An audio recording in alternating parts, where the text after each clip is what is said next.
Good morning. Thank you guys for the comments on YouTube. So I've decided to do a special episode, Birds of In the Backyard with Dr. Walker. It's amazing how much feedback you get when you do stuff online. My brother says I shouldn't say come over here anymore. Well, my brother's a ding-a-ling, so I might still do that.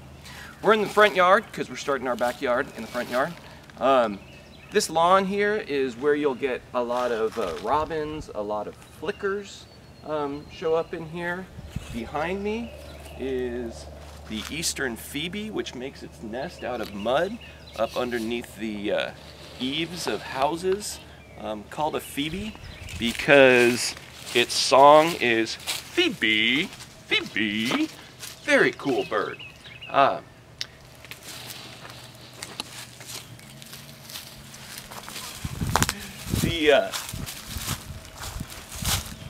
The one really special thing, well, I'm sorry, there are very many really special things about Oklahoma, but the wildlife is amazing here, and especially the bird life, and there's a couple of reasons for that. Number one, we're in the flyway, so during the spring and the fall we get amazing migrations.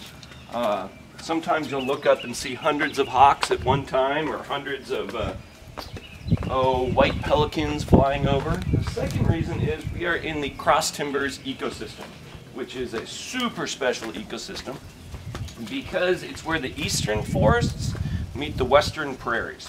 And because it's the far side of the eastern forests, they're all kind of shrunken and dwarfed, and they've never been logged. And because they've never been logged, all of those insects and all that wildlife that originally was in the forest is still here. So truly spectacular suite of insects, birds, fungi, everything that contributes to biodiversity. And then the prairies, we have tall grass prairie here as well, and that tall grass prairie has never been, am I standing right in front of the sun? You're good. All right. That tall grass prairie has never been mowed or never been tilled because the whole ecosystem is kind of built on shallow sandstone. We've got a red-tailed hawk circling up there. We get two types of hawks commonly in the backyard: red-tailed hawks and red-shouldered hawks. Red-tailed hawks are a little bit bigger, and they'll occasionally get my chickens, so we don't like the red-tailed hawks. Red-shouldered hawks are much nicer about it. All right, we're here at the bird feeder. We get all sorts of birds here. Chickadees, super common, called a chickadee because it says chickadee-dee-dee. Robins, actually I'm sorry, at the bird feeder we'll get cardinals, those bright red birds. We'll get titmice. You know Carson is giggling right now, right? What other? Wrens are common at the bird feeder. Doves are common at the bird feeder. And we put up a bunch of houses to attract others. There's the house we put up to attract flickers right there, and it is now officially a squirrel house because a squirrel moved in. So you'll see the other houses that we put up down a little bit farther. We put squirrel guards on those. That's our red-headed woodpecker house that we're trying to attract. We haven't gotten one yet. And fingers crossed we might get one this year, but nobody's moved into that one yet. A couple starlings tried to. Starlings are an invader species from Europe. They're aggressive. They run the native birds out of their nest boxes, so we discourage starlings in the backyard. That's all I have to say about that. Birds are remarkably smart. All you have to do is discourage a couple starlings once, and it might be years before you see another starling in your backyard. We get them in the front yard. If we walked across the street right now, I guarantee you would see one, but they don't come back here. So you want to be aware of who's moving into your houses. We've got our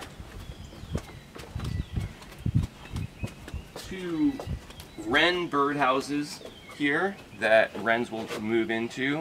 Wrens are a beautiful, tiny bird, but Beautiful song, beautiful song. And ours is the Carolina wren. Nuthatches, we have a bunch of nuthatches. Cool little bird that feeds by kind of jumping around on the trunks of trees, and they always go down as they're feeding. A very similar bird, the brown creeper, feeds the same way and looks kind of similar, but it always goes up the tree. So kind of fun fact there. Brown creeper, like a slow dump. All right, we might stop every once in a while just to listen. You know me and my 20 seconds of silence, but a lot of bird watching, and that's a thing, believe it or not. Some people travel all around the world just to look at different birds. Who knew, right? But a big part of bird watching is bird listening, because that's how you know where you're going to be able to find it. So let's take a moment and just listen. There's a jay, blue jay.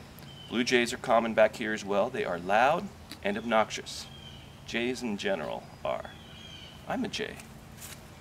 Funny story, my parents, super clever, decide that they're going to name me after my grandparents, Jack, Judy, Jean, and Joe, but they're just going to name me J. Period.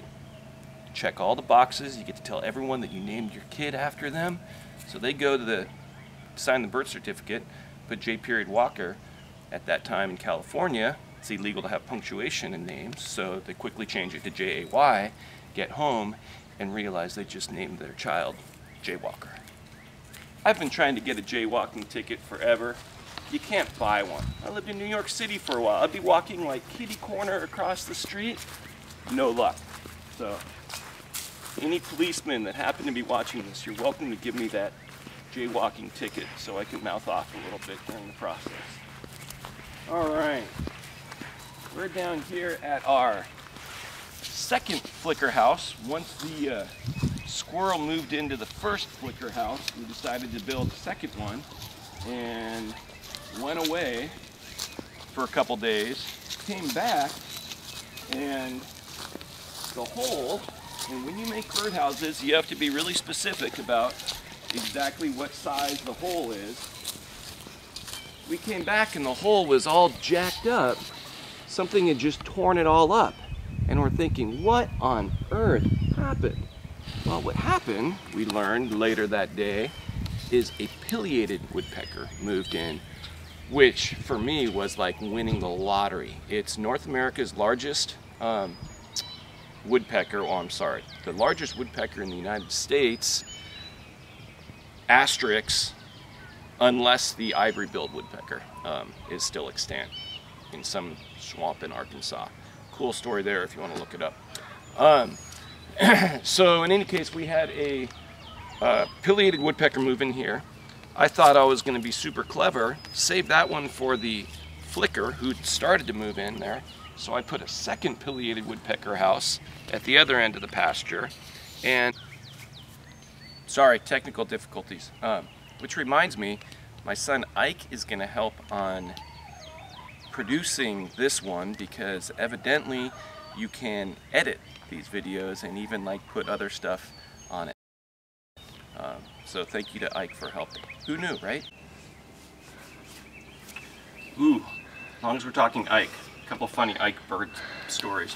Number one, this bottle gourd here, he decides he wants to have outside of his bedroom a prothonotary warbler move in. It's the only warbler that nests in nest boxes, and so he decides the way he wants to do it is to make a bottle gourd, because he hears that works well. So he grows from seed a bottle gourd plant, grows all over the porch, harvests the bottle gourd, lets it cure over the winter time, turns it into a nest box, and doggone it if that very next year a prothonotary warbler didn't move in. So we'll put a picture in there, but I was shocked and amazed that it worked, but it did. If you build it, they will come. Another funny Ike story is when he was younger, he wanted to watch something on computer or something. I said, sure, if you can get the next 10 species of birds that show up at the feeder and get the identification correct. I know, I'm not proud of my parenting. But in any case, if you get the next 10 species right, then you can go play on your computer. So sure enough, he gets them. Gets up to 9 and just nothing, nothing, nothing. And true story, right across the backyard comes a bald eagle. Right low, you could almost reach out and touch it. And I'm like, oh my gosh, Ike, did you see that? He's like, yep, red-tailed hawk. I'm like, nope, no computer for you.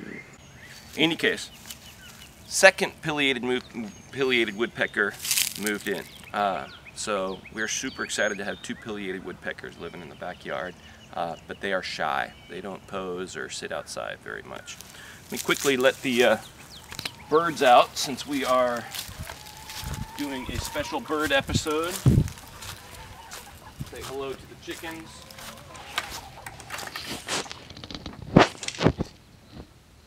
Chickens are super easy to if you ever need to catch a chicken, you just have to kind of startle them and they hunker down like that, and then you can pick them up and grab them by the although I am cautious about picking up animals right now. We have a wren that moved into the chicken coop. Let me quickly show you over here.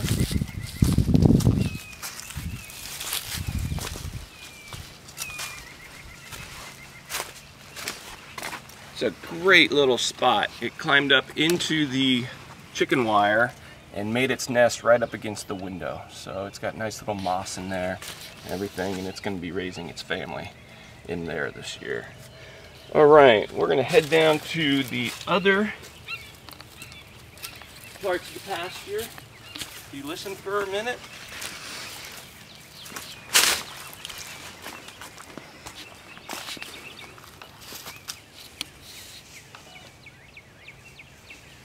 You can hear the red-shouldered hawk out there screaming. We also will get crows back here all day, every day. We like that.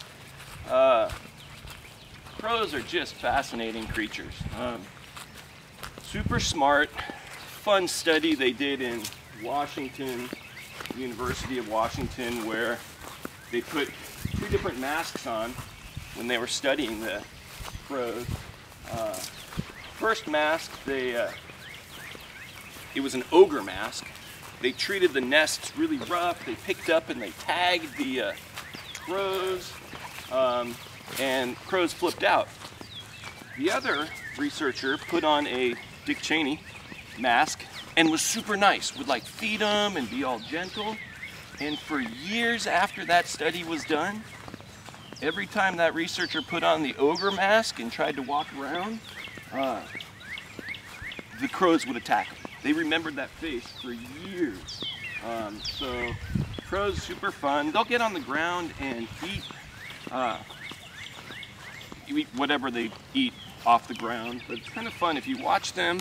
Squirrels will never get out in the middle of the lawn unless the crows are there, because crows always have a sentry, someone lookout up there that sounds an alarm call if anything comes. So anytime you see crows down on the ground feeding back here, the squirrels will be right there alongside. Here is the bluebird house, about 5 feet high, super easy to build, and this is one of those, if you build it, they will come. And we've seen an enormous decline in songbird populations. It's about a 30% decline in my lifetime. So anything you can do to help build more habitat for birds, feed native birds, is a net positive right now. All right, over here. We've got our owl house. Built that originally as a wood duck house, and wood ducks moved in, and then I made the mistake of peeking one day to see if anybody was living in there, and I scared the mom off and she took all her eggs and never came back. So I converted it over to a owl house, and sure enough, an owl moved in, and each year now it raises its chicks, and usually a single chick, in the house. So if you look up at the barred owl, that's B-A-R-R-E-D house. We'll see if he'll poke his head out. He says, "Who cooks for you?" is his call. Woo, woo, woo, woo. Woo, woo, woo. He doesn't seem interested in talking to me right now. You can hear the cardinals sounding off right now, and we will head over to the other pileated woodpecker house up there. Oh, look at the great blue heron right now. We have a creek behind our house. They like their wading birds. They just put their feet in the water and try to eat fish. Also up there is a red-bellied woodpecker, our most common type of woodpecker. You're tempted to call it a red-headed woodpecker because it has a big red top of its head, but the red-headed woodpecker, the whole head is red. So red-bellied woodpeckers are our most common types of woodpeckers. We also get another one at the feeder called a downy woodpecker, which is a cute little guy about this big, a little red dot on the back of his head. Definitely a great bird. All right, that's the quick rundown. I'll try to snap some photos of other birds found around the backyard and have Ike try to integrate them into the video. I hope you guys are doing well. I miss you, and we'll talk to you soon.